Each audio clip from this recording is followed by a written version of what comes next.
नमस्कार। कभी कभी कोई केस सबक के साथ साथ कसक भी छोड़ जाता है। केस तो खत्म हो जाता है, लेकिन एक ऐसी छाप छोड़ जाता है जो दिलो दिमाग पर चिपक जाता है। जहां एक तरफ शातिर और तेज दिमाग वाले लोग कानून का फायदा उठाते हैं, वहीं उन्हीं के हाथों बेगुनाह और मासूम लोग कुचले जाते हैं, शोषित होते हैं। बनती तो एक केस फाइल, लेकिन उस एक केस फाइल के अंदर कई बर्बाद जिंदगियों की कहानियां छपी होती हैं। दो अलग अलग शारीरिक बाधाओं से जूझने वाली लड़कियों का यह केस उस वक्त आया था मेरे पास जब मैं लखनऊ में पोस्टेड था। अपने दिमागी कमी से जूझती नीता, मेरी बेटी का दिमाग कमजोर है। अपने शारीरिक कमी से लड़ती वीना, इस प्रॉब्लम के साथ मेरे से आईएएस नहीं होगा। एक तरफ वीना आईएएस एग्जाम को लेकर अपने पिता के दबाव में, तो दूसरी तरफ नीता तरह तरह के दर्द झेल रही है। घर के बाहर हर कोई फायदा उठाना चाहता है। अलग परिवार, अलग मसले, दोनों की जिंदगी में मचा तूफान। उम्र से तो नीता वीना की लगी, लेकिन कुछ कहानी जैसा। एक ऐसा केस जिसने जज्बाती रिश्ते जोड़ दिए। यकीन मानिए ये केस मैं आज तक नहीं भूल पाया, और मुझे पूरा यकीन है ये केस देखने के बाद आप भी नहीं भूल पाएंगे।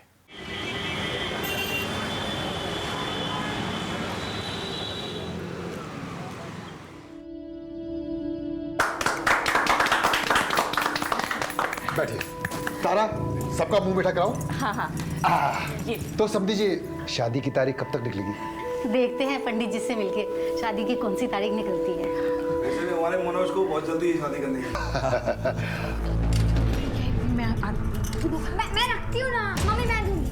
मम्मी नहीं, मैं दूंगी। नहीं नहीं नहीं मम्मी, नहीं मम्मी मैं दी। अच्छा ठीक है, संभल के लेके जाओ। हाँ नीता, हम हेल्प करते हैं तुम्हारी। नहीं नहीं मैं रखती हूँ जीजी। नहीं नहीं नहीं नहीं नहीं मैं रखती हूँ ना जीजी, आप छोड़।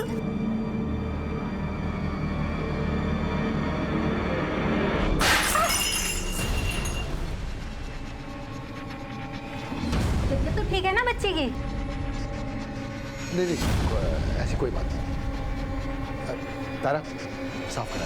अरे मम्मी मैं साफ करती हूँ। पूछा, अरे पूछा नीता, मैं दुपट्टे से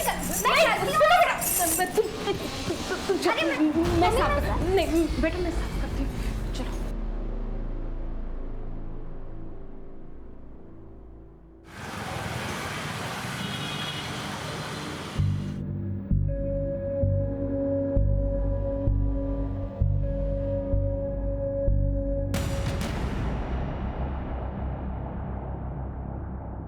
अरे कंट्रोल कर इसे, इसके चलते एग्जाम खराब हो रहे हैं तेरे। एक बात याद रख, सपने पूरे करने हो ना, जिद पकड़नी पड़ती है। लेकिन मैंने इंजीनियरिंग तो कर ली है ना पापा। इस प्रॉब्लम के साथ मेरे से आईएएस नहीं होगा। और पापा वैसे भी क्या जरूरत है आईएएस बनने की? जरूरत है क्योंकि इसमें रुतबा है, पावर है, सम्मान है, और सबसे ऊपर मेरा सपना है। कब आ रहे हैं तेरे मेंस के रिजल्ट्स? परसों।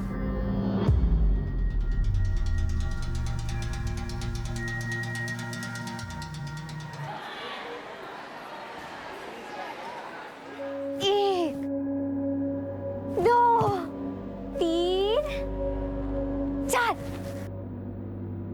देख देख क्या कर रही है। दिख रहा होगा इसको कुछ आसमान में। इसका तो दिमाग ही काम नहीं करता, और मुझे तो समझ नहीं आता इसके माँ बाप इसका स्कूल क्यों भेजते हैं। ऐसे लोग बोझ होते हैं अपने माँ बाप के ऊपर, इसलिए तो सोचते हैं कि इनको स्कूल भेज के कुछ देर शांति से रह सके।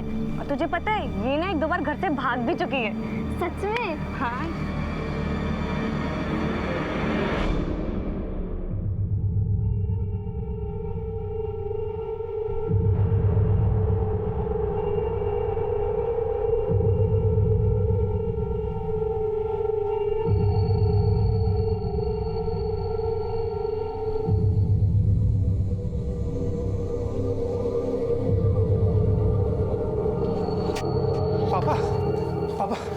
पापा नीता वहां भी नहीं मिली। मार्केट में देखा? हर जगह देखा पापा। क्या नीता वहां भी नहीं पहुंची? पापा हमने हर किसी को फोन कर लिया, नीता कहीं भी नहीं पहुंची है। चली गई होगी मेरी बच्ची। तूने उसे गली के चौराहे तक देखा? माँ मैं हर जगह देख कर रहा हूँ, नीता कहीं भी नहीं है। तुम भी कमाल करती हो, चौराहे तक आएगी तो घर पे नहीं आएगी। अनिल, तुझे कितनी बार समझाया उसे स्कूल से अकेले मत आने दिया कर। पापा मैं गया था स्कूल, लेकिन नीता वहां पर भी नहीं। माँ आप क्यों परेशान हो रही हो? पिछले साल भी तो उसने यही किया था, 2 बार चली गई थी घर से, इस बार भी किसी बस में चढ़ गई होगी। आ जाएगी वापस वो। कैसे आ जाएगी वो? हाँ, कैसे आ जाएगी? माँ, उसकी दिमागी हालत ठीक नहीं है। वो सिर्फ दिखने में 18 साल की, लेकिन उसका दिमाग एकदम बच्चे जैसा है और उसे दुनिया की भी कोई समझ नहीं है।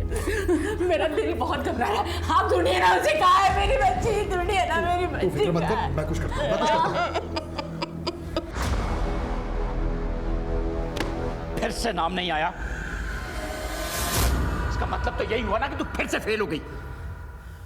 पापा, मैंने पूरी तैयारी की थी। क्या खाक तैयारी की थी? आखिरी अटेम्प्ट बचा है, ठीक से तैयारी करो, तुम्हें आईएएस बनना है बस।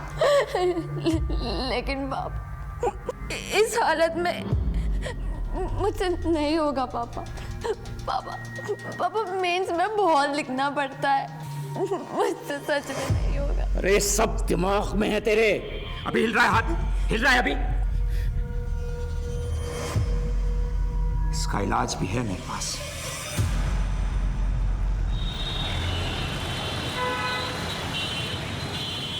पहले 4 घंटे में वापस आ जाती थी, 10 घंटे हो गए उसे गायब होकर। कम से कम पुलिस नहीं, बच्चों की शादी ब्याह की बातें चल रही हैं, ऐसे में थाना कचहरी बिरादरी की भी तो सोचो।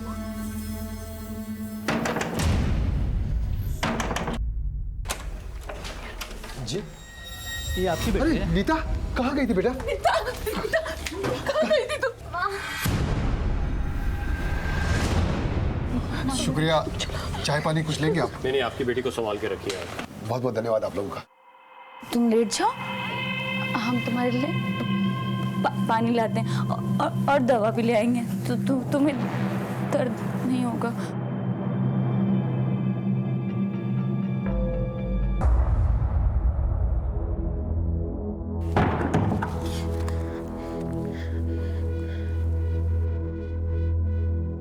हेलो, नहीं मान रहे पापा, लेकिन मैं भी मौका देख के निकल आऊंगी तुम्हारे पास। सारे अरेंजमेंट्स तो हो जाएंगी ना? हाँ वीना, मैं तुम्हारे साथ हूँ। देखो वहां से ऐसे निकलना, किसी को पता ना चले, फिर देखते हैं क्या करना है।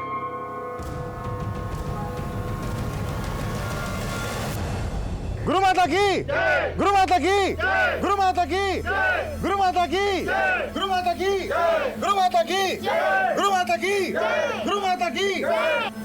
गुरुमाता प्रणाम। खुश गुरुमाता, ये मेरी बच्ची वीना है।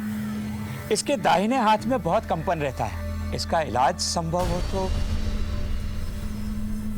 इलाज संभव है,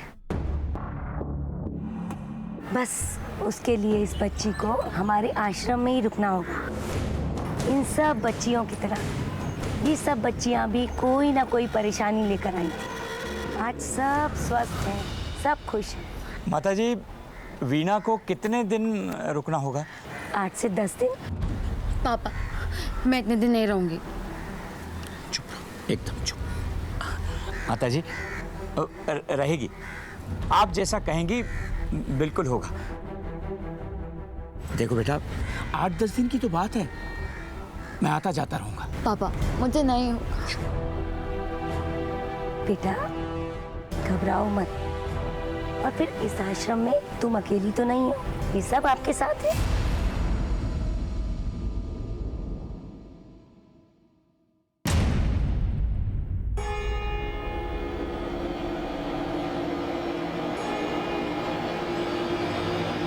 बस्ती के बाहर मिली थी कल रात को। सुना है कुछ हुआ है इसके साथ?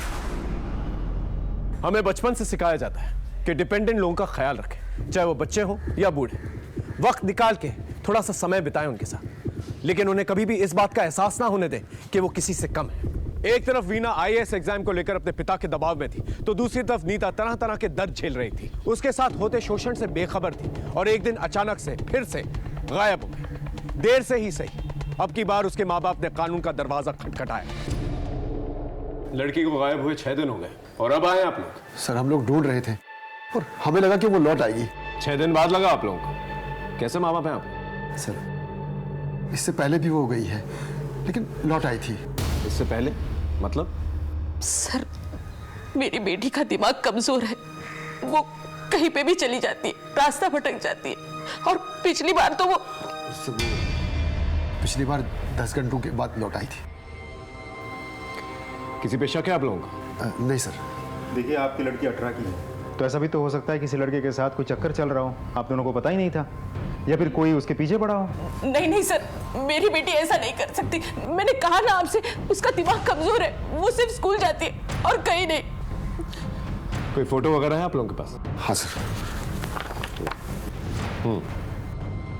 ठीक है, हम अपनी कार्रवाई शुरू करते हैं, आप लोग जा सकते हैं। ठीक है सर, थोड़ा जल्दी कीजिए सर।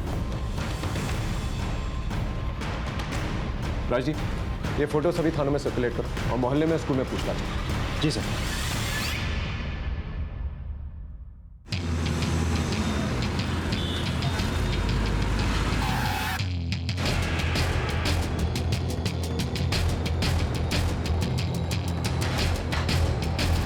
साहब, रघुराम आदमी सीधा है लेकिन कर्ज के नीचे दबा हुआ है, और अभी कुछ दिन पहले उसका बाबू के साथ झगड़ा भी हुआ था। ओ सिंह साहब, बहुत घुमा रहे हो। 6 महीने के लिए कह के लिया था कर्जा, 1 साल से ऊपर हो गया है। इरादा क्या है? भाई अभी थोड़ा परेशानी में उलझा हूँ, दिवाली का बोनस आ जाएगा ना, तुम्हारा सारा कर्जा उतार दूंगा। अरे क्या होली क्या दिवाली, निकालो मेरा पैसा वरना क्या? हाँ, अरे कर्जा लिया है, कोई बिक नहीं गया तुम्हारे हाथों। अब जब पैसे होंगे ना तब चुका देंगे, पर ऐसे बार बार रास्ता रोके परेशान मत किया करो। मैं दिखवा कहीं ले और एक पाई भी नहीं छोड़ेंगे, याद रखना। ये बाबू सीधा आदमी नहीं है साहब, अक्सर किसी से वो लग जाता है। पैसा तो बहुत कमाता है लेकिन सारा पैसा लड़कियों पे उड़ा देता है। और साहब वो बबलू भी का तो मौका ही ढूंढते रहते थे। अबे स्कूल में क्या लड़की दिखी यार, उसका पीछा गया, नंबर भी दे गई। उससे कुछ हो पाएगा?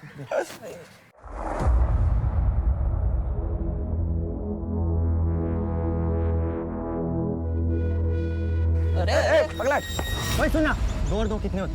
दो 1 2 3। अरे 22 होते हैं रे, 20 होते हैं। आई लव यू बोलना।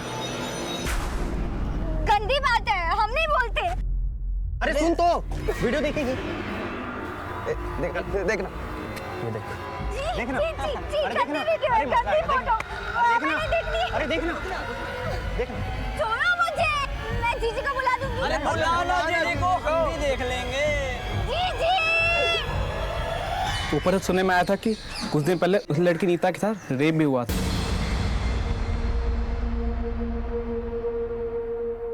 और क्या क्या छुपा रहे हैं आप लोग हम लोगों से? नहीं सर, हम कुछ भी नहीं छुपा रहे हैं, सब कुछ तो बता दिया हमने आपको।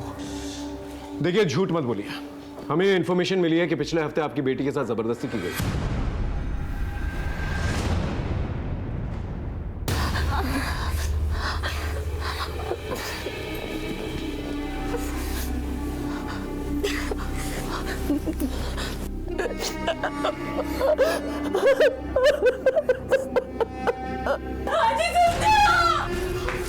क्या हो गया? किसी ने इसकी इज्जत ले लिया। पापा मैं कहता हूँ पुलिस कंप्लेन करते हैं। पापा क्या पकते हो? बात फैलेगी ना तो शादी टूट जाएगी। ऐसे तो लोग उसे रोज लेंगे, कम से कम इलाज तो करवाइए। क्या पूरी जिंदगी वो ऐसे ही रहेगी? अरे तुम तो जानती हो नौकरी के अलावा कितने छोटे मोटे काम करता हूँ मैं, कितने कर्जे लिए, कितने इलाज नहीं करवाए उसके लिए। लेकिन फायदा क्या हुआ? आपकी बेटी के साथ दुष्कर्म हुआ है, FIR दर्ज करवाया था कहीं पर? नहीं सर, नहीं कराया।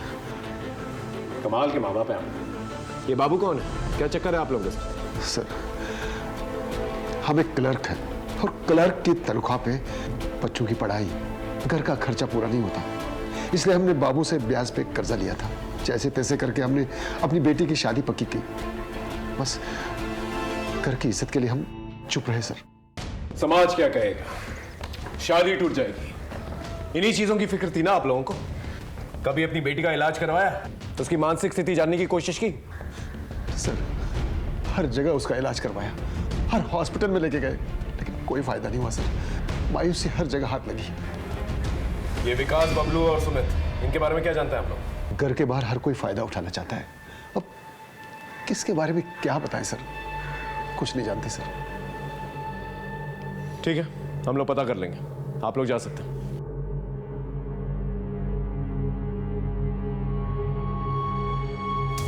राजदीप साहब, ये बबलू, विकास, सुमित और बाबू को उठा के लेके सब। क्या क्या मतलब क्या है आपका कि वो वहां नहीं है? अरे 7 दिन पहले मैंने अपनी बेटी का दाखिला करवाया वहां, और अब आप कह रहे हैं कि वो वहां नहीं है? अरे वो यहां नहीं आई और उसका कोई फोन भी नहीं आया।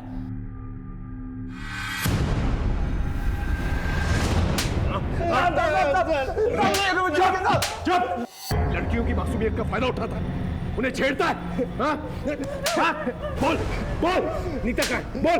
हाँ? हाँ? सर हम उसे मजे लेने के लिए परेशान करते थे सर, हमने कुछ नहीं किया सर।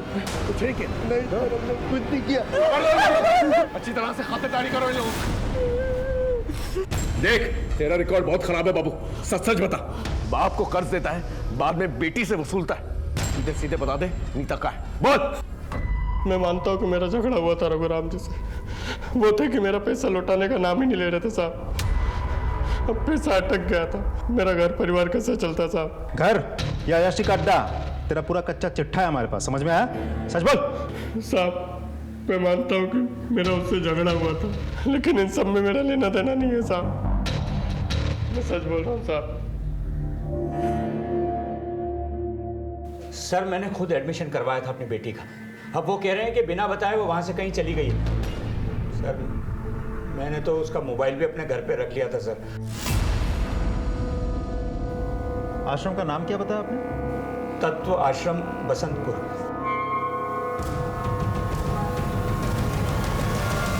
इंसान का शरीर नश्वर है, हमें भौतिक वासनाओं के पीछे नहीं भागना चाहिए। गुरु माता जी, आपसे बात करनी है। जी हाँ, बच्ची का इलाज चल रहा था, पर पता नहीं क्यों वो बीच में ही छोड़कर चली गई। कोई तकलीफ थी उसे? I mean, बीच में ही इलाज छोड़कर चली गई, कोई ना कोई वजह तो होगी। नहीं नहीं इंस्पेक्टर साहब, आप गलत समझ रहे हैं।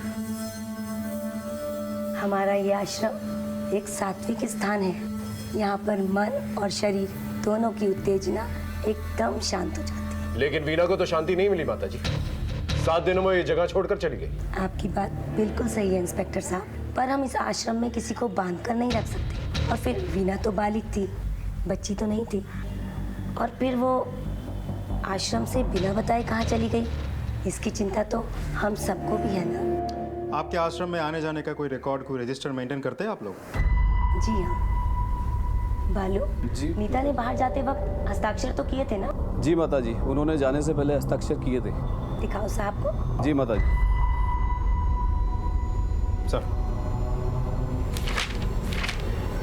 सर अंदर तो कोई नहीं है। ठीक है, हम चलते हैं।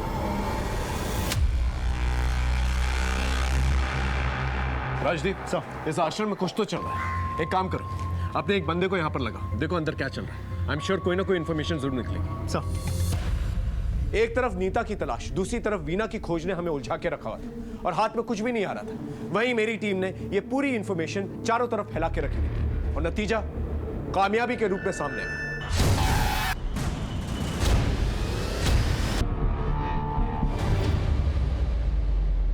हाँ सर, यही नीता है। 5 दिनों से तो यही थी, पता नहीं कहाँ चली गई। चली गई मतलब किधर चली गई? मालूम नहीं सर, भटक रही थी इधर उधर। कुछ मानसिक प्रॉब्लम था उसे, ज़्यादा किसी से बात भी नहीं करती थी। मेडिकल जांच भी हुआ था उसका, उससे पता चला था कि उसका यौन शोषण हुआ है। हमने यहाँ पे इलाज शुरू कर दिया था।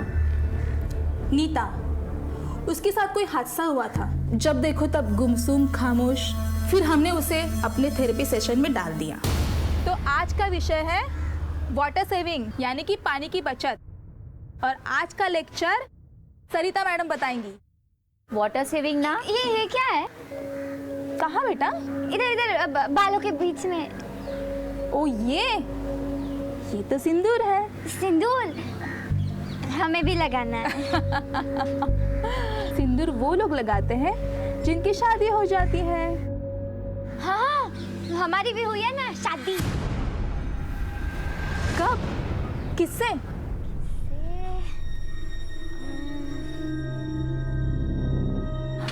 नीता बेटा, नाम क्या उसका, तुम्हारे हस्बैंड का? हस्बैंड? हाँ, हस्बैंड।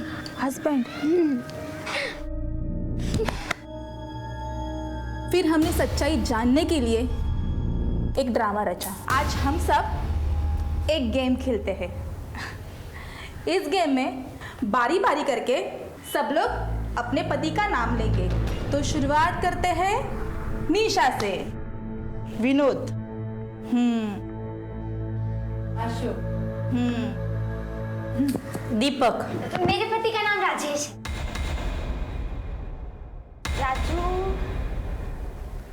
राजेश है, राजेश। राजेश? कोई सरनेम? नहीं, सिर्फ राजेश।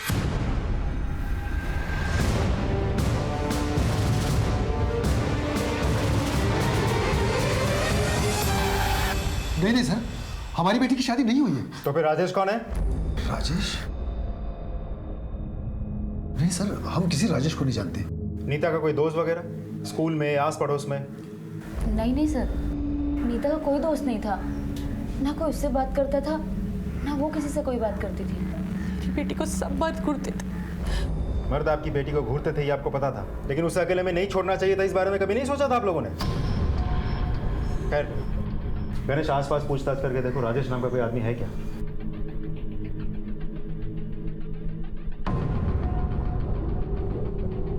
गणेश, इस फैमिली पे नजर रखो और जैसा भी होता है मुझे अपडेट करो।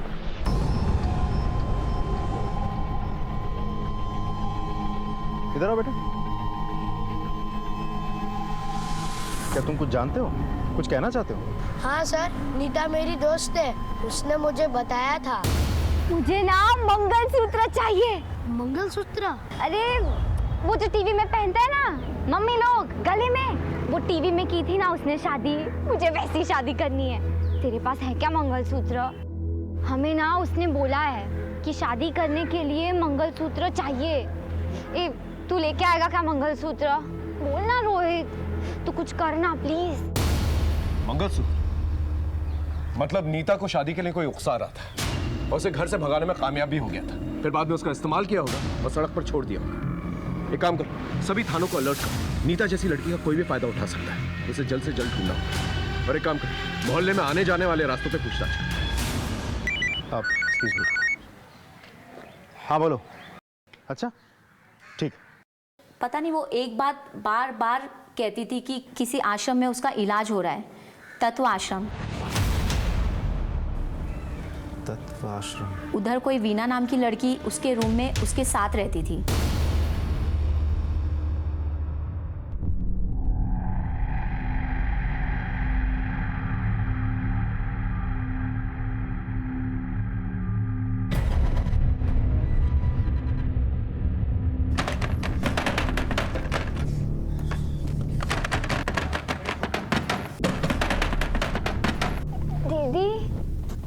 ये क्या कर रहे हो? वो ना मुझे ना गर्मी हो रही है इसलिए। तू सो जा। नहीं नहीं आप भी आ जाओ, मुझे नींद नहीं आ रही है। अरे तू आंखें बंद कर, तुझे नींद आ जाएगी। आ जाओ।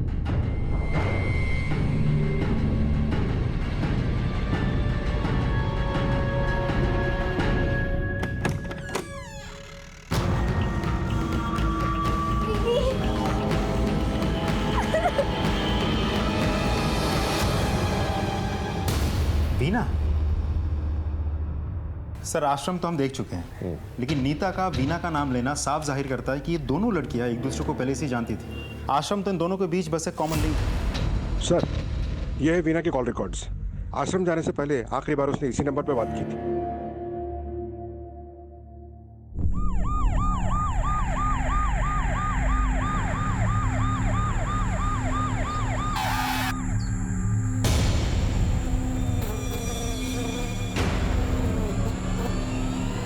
आसपास चेक कर।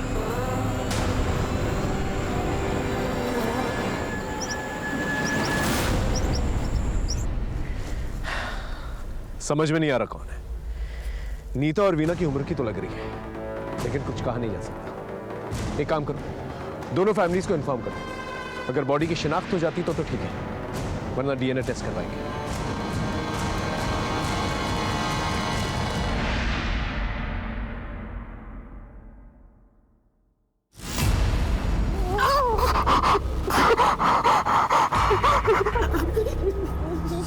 ये मेरी बेटी नीता। नहीं है, नहीं है मेरी बेटी।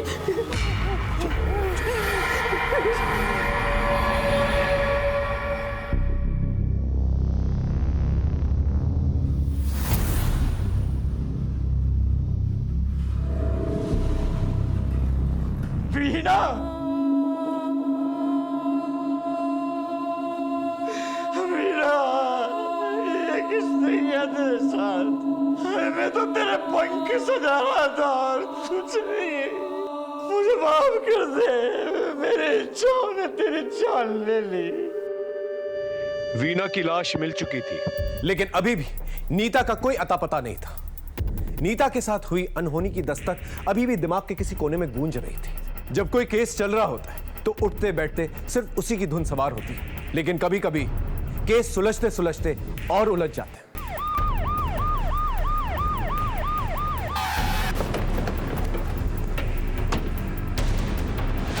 बढ़िया।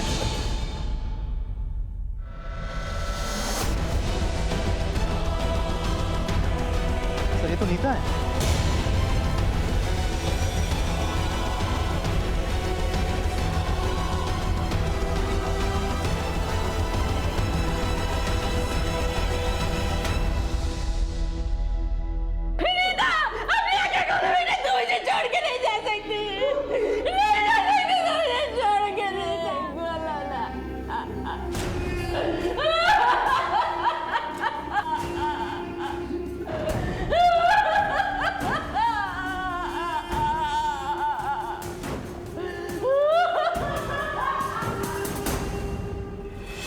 ये अकेली इतनी दूर तो गई नहीं होगी, इसे कोई लेकर गया होगा और फिर बाद में मार दिया होगा। इसकी पोस्टमार्टम रिपोर्ट मंगवा और सभी नाकों को अलर्ट करो। मुरादाबाद पुलिस से कोऑर्डिनेट करो। ये राजेश मुझे जल्द से जल्द चाहिए। उन लड़कों से दोबारा पूछताछ करते हैं। सर, तुम तीनों के अलावा कोई और है जो नीता के पीछे था? हाँ साहब, एक लड़का हमेशा नीता को बचाने के लिए आ जाता था साहब, और हम लोगों को भगा देता था। ओए हेलो, भागो नहीं तो। नाम क्या है उसका?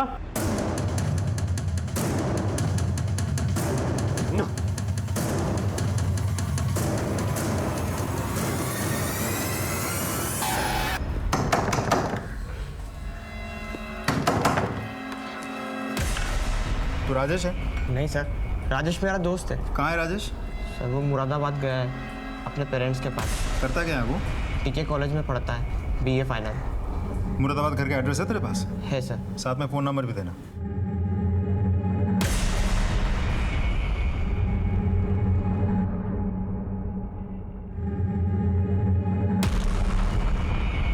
Thank you.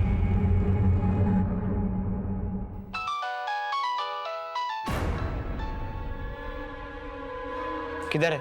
मुरादाबाद। उधर से निकल जल्दी, पुलिस तुझे ढूंढ रही है। और अपना मोबाइल बंद कर। और वो लड़की तेरे पास है? नहीं भाई, वो वहाँ है जहाँ पुलिस के फरिश्ते भी नहीं पहुँच सकते। अच्छा चल, तू अब फोन रख। सर राजेश मुरादाबाद से फरार है, टीम उसकी खोज में है। आप एक्सक्यूज मी। हाँ बोलो। अच्छा ठीक सर, एक बहुत बड़ी लीड हाथ लगी है।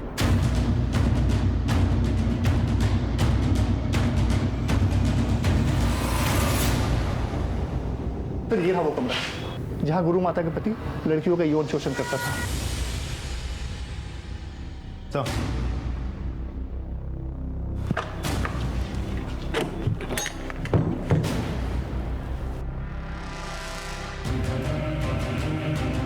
तो ये तो तहखाना है।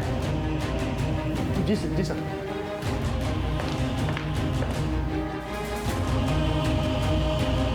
और सर ये भी पता लगा कि नीता और वीणा का शोषण भी यही किया गया था।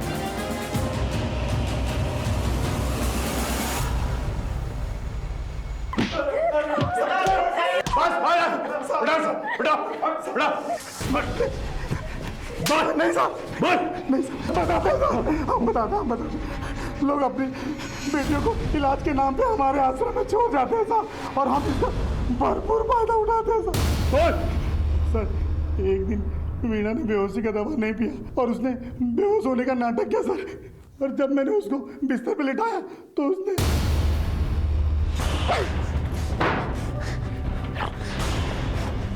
मुझे ना तुम लोगों पर पहले से ही शक था, लेकिन आज यकीन हो गया। इलाज के नाम पर तुम लोग लड़कियों की इज्जत के साथ खेलते हो। मेरा तुम लोग का बहाना सबको जाके बोल। अरे जब जिंदा छोड़ूंगा तब जाके बोलेगी ना। वीना की लाश को कोई पहचान ना सके, इसके लिए हमने उसका चेहरा बिगाड़ दिया और जंगल में फेंक दिया सर। और नीता के साथ भी ऐसा ही किया? नहीं सर, हमने नीता के साथ कुछ भी नहीं किया। उसका बाप उसे लेने आया तो हमने उसे जाने दिया साहब, और ये सोचकर कि वो किसी को कुछ नहीं बताएगी, और अगर बोलेगी भी तो कोई उसका विश्वास नहीं करेगा साहब, क्योंकि उसके साथ ऐसा पहले भी हुआ था साहब। ये उसी के बाप ने हमें बताया था साहब। लोग अपने अरमान, अपने सपने लेकर तेरे पास आते हैं, हाँ? अपनी पूंजी लुटा देते हैं, और तुम लोग इस तरह से विश्वासघात करते हो। फांसी हो जानी चाहिए तुम जैसे लोगों को। नीता की लाश मिल चुकी थी और हमारी टीम दिन रात करके राजेश को ढूंढने में लगी हुई थी। हाँ साहब, ये लड़का और लड़की यहाँ आए थे। कब गए यहाँ से? 3 दिन रुके, फिर यहाँ से निकल गए। पक्का याद है तुम्हें? हाँ साहब, बिल्कुल पक्का। आप सीसीटीवी देख सकते हैं।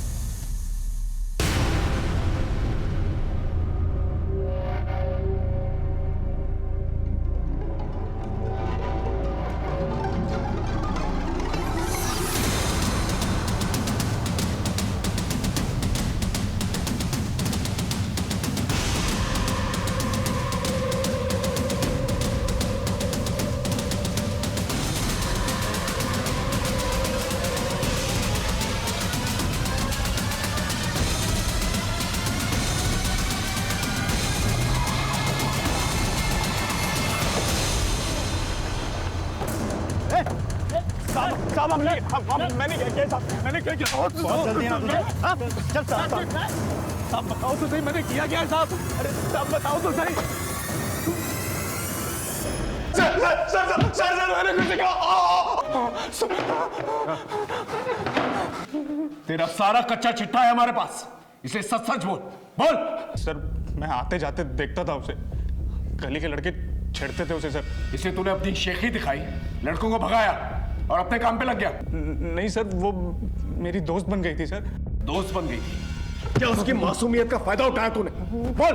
सर वो उसके स्कूल से आते जाते समय मैं उससे मिलता था, उसे चॉकलेट और आइसक्रीम बहुत अच्छा लगता था सर, तो वो मेरी अच्छी दोस्त बन गई थी, तो मुझे लगा मैं जो चाहे वो कर सकता हूँ सर। सर मैंने उसका भरोसा जीत लिया था। फिर एक दिन। अरे क्या हुआ नीता, इतनी दुखी क्यों हो? वो ना मैंने टीवी पे देखा। क्या देखा? एक लड़की की शादी हो गई, हमें भी करनी है। क्या?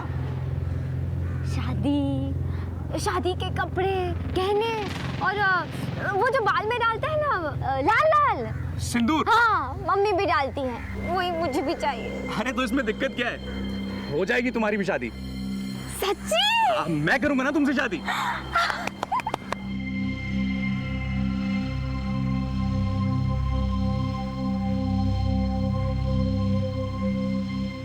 नीता। राजेश! नीता तूने शादी के लिए बोला था ना? हाँ। तो शादी का टाइम आ चुका है और मैंने सारी तैयारियां भी कर ली हैं। अच्छा, मैं घर में सबको बता के आती हूँ। अरे नहीं बाबा, ये ना सीक्रेट वाली शादी है, सबको बताएंगे तो बात बिगड़ जाएगी। हाँ, तो फिर क्या करेंगे? तो फिर क्या, तू चल मेरे साथ। हाँ, तो चल मेरे साथ। चल चल चल, चल। मैं उसे भगा के उस होटल में ले गया था सर। आओ।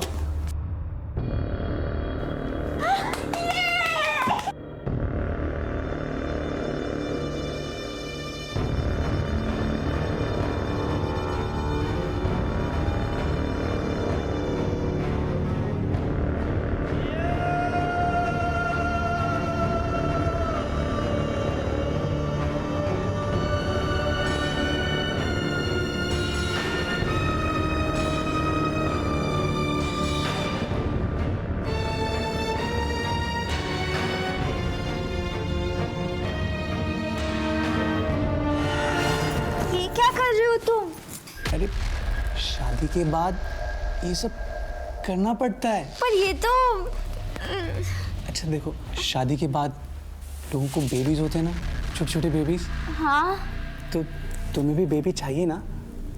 हाँ। तो बेबी के लिए हमें करना पड़ेगा ना? कब आएगा बेबी? बेबी 1-2 हफ्ते में आ जाएगा।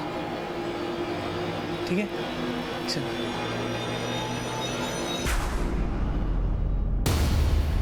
सर हम लोग 3 दिन उस होटल में रुके, फिर मेरा जी भर गया था और मुझे घर वापस जाना था और उस लड़की से पीछा छुड़ाना था मुझे। ये क्यों कर रहे हो तुम? तू ना इसके लायक नहीं है। और ये सिंदूर निकाल के चल, मेरा मंगलसूत्र, निकल यहाँ से, चल। मेरा मंगलसूत्र दे दो।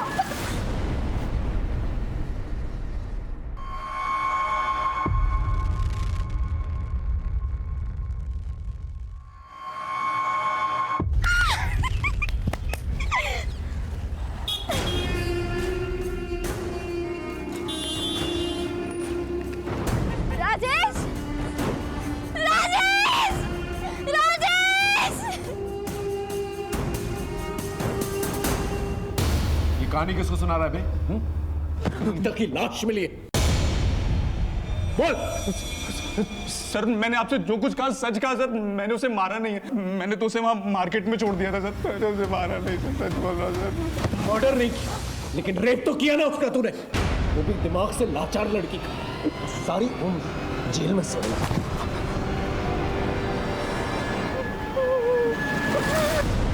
सर अगर इसने नहीं मारा है तो किसने मारा होगा फिर?